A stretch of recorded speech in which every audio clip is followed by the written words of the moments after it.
कीर्तनः कल्पतरु। जिस दिन हमारे जीवन से कीर्ति और तन का मोह खत्म हो गया, बस समझ लीजिए कि कीर्तन हो गया। हरे कृष्णा दोस्तों, मैं विभा उपाध्याय और आप देख रहे हैं हमारा अपना चैनल शाश्वत परिवार। दोस्तों, हम कहीं भी जाते हैं तो हम देखते हैं कि अगर कहीं भी कीर्तन हो रहा है तो हमारे कदम वहीं पे ठिठक जाते हैं, हम बिल्कुल भाव विभोर हो जाते हैं, हमें अच्छा लगता है। क्या कभी आपने सोचा है ऐसा क्यों होता है? ये इसलिए होता है कि जब भी हम कीर्तन करते हैं तो हमारे मन में सकारात्मक परिवर्तन आता है। इसका सबसे बड़ा उदाहरण है मीरा। उन्होंने न यश की चिंता की, न कीर्ति की चिंता की, न अपने तन की चिंता की। बस जैसे ही उन्हें ये ज्ञान हुआ कि कृष्ण ही सब कुछ है, कीर्तन ही सब कुछ है, बस वो निकल पड़ी। फिर उन्होंने मुड़ के नहीं देखा कि कौन क्या कहेगा, ये करने से मुझे क्या लाभ मिलेगा। को अपने शरीर की और यश की, कीर्ति की, संपत्ति की चिंता है।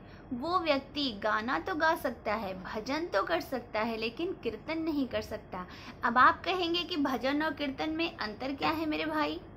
दोस्तों, जब भी हम गाते हैं, प्रभु का नाम लेते हैं तो भजन हो गया, लेकिन जब हम सुर और लय के साथ तल्लीन होके प्रभु का नाम लेते हैं तभी वो कीर्तन कहलाता है। कोई काम नहीं है, कीर्तन के पीछे कोई मकसद नहीं होता है। कीर्तन तो सिर्फ और सिर्फ एक लय है जिसमें हम तल्लीन हो जाते हैं बिना किसी मकसद के। हमारे मन के भाव, हमारा मन, मस्तिष्क सब बिल्कुल कुछ क्षणों के लिए शांत हो जाता है और हम बिल्कुल प्रभु भक्ति में डूब जाते हैं। करने से वाणी में मधुरता आती है, हमारा मन सकारात्मक हो जाता है, यहाँ तक कि हमारे आसपास का वातावरण भी सकारात्मक हो जाता है। हम तल्लीन होकर कीर्तन करते हैं तो हमारे मन के सारे तनाव, हमारे मन की सारी चिंता सब कुछ खत्म हो जाती है। क्यों? क्योंकि वो ऐसा क्षण होता है जब हम सिर्फ और सिर्फ प्रभु के बारे में सोचते हैं,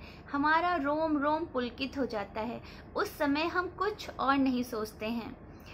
दोस्तों, श्रीमद् भागवत गीता में ये कहा गया है कि 100 यज्ञों को करने के बराबर फल अगर हम कीर्तन करते हैं तो हमें मिलता है। आज की भाग दौड़ भरी लाइफ में हम सब कहीं खो से गए हैं।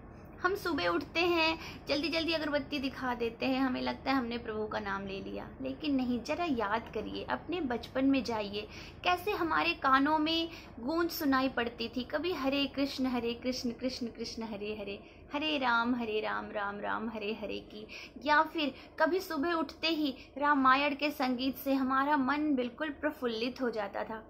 ठीक उसी तरीके से हम सबको अपने अपने घरों में छोटा छोटा कीर्तन करना चाहिए। हमें जब भी समय मिले हमें प्रभु का नाम लेना चाहिए। हमें जब भी समय मिले, जरूरी नहीं कि हम बहुत सारे लोगों को बुला के ही कीर्तन करें।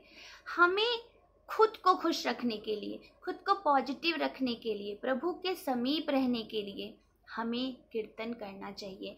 और अगर कीर्तन करने से हमारा मन पॉजिटिव होता है, मन सकारात्मक होता है, हमारे आसपास का माहौल अच्छा होता है और हमें मिलता है अपने प्रभु का सामीप्य, तो हम क्यों ना करें। इसे हम सबको अपने जीवन में ढालना है, अपनी दिनचर्या में ढालना है, ताकि हम इस कलयुगी समाज में बिल्कुल सब कुछ भूलते ना चले जाएं।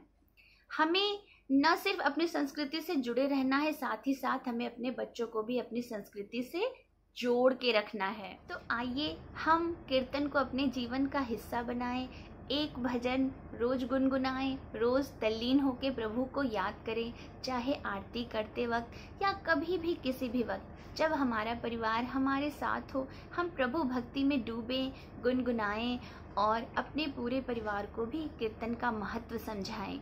तो आज के लिए बस इतना ही। मैं मिलती हूँ नेक्स्ट वीडियो में। और अगर आप मेरे चैनल पे नए आए हैं, आपने अभी अभी वीडियो को ऑन किया है, तो प्लीज़ सब्सक्राइब किए बिना जाइएगा मत।